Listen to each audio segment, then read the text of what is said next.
آياتي كتير أفرمي ولا تتبعوا خطوات الشيطان ونزعين دجمن من كشيطانا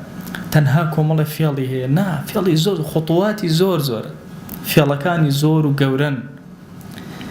إنه لكم عدو مبين أو دجمنك أشكرايا وإيوه. طبعا خطوات الشيطان سبحان الله زورا كتابة كيبا ناوي تلبيس إبليس ابن جوزي دايناول لما جي رمضان عندي برقم لي وتوفي على كان الشيطان يعني تصورك الشيطان أنواع جوري فيل داني ببي نفركان ببي قوتي نفركان لاوازي نفركان كسيوها توشي الشركي أكا الشيطان كسيوها درقتنا يا توشي جناهي جوري أكا توشي جناهي بسوكي أكا درقتنا توشي بدعتي أكا أهم مهم اللي تيكل أكا شتيكي زور مهم هيا مهم ترينا وازده مهم ترينا كأنا أتى بشتيك ترى وأني شكا بهاكي كم ترى دائما أمشتانا ببي نفركانا فرمنا نفري وهاي الشيطان زفري بين لدزمج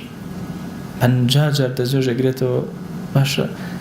أما شريعة بوي تحديد كله بوي دياري كله دهر وازنا نواز أمشتا إتلا لا وأبيت مقدساتي كي زور جورة جاروا أنه جفرزك لدز درسي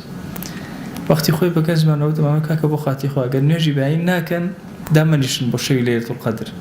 نجی باین که فرض شوی لیلة القدر كسنته أو فيلي شيطانه لأخير شوي لیلة القدر نزيكي بارشة وخويك يد عجايب هيرش وينه ولا شيطانه وين محاولة دقلاك تولا جنجاي أفرمي كم دانيان أقال لي به أو الشيطان ودجمني توي خواب تحديد كردوي دوهمين دجمن هوا وأرز وكان يخوت نفسي خوت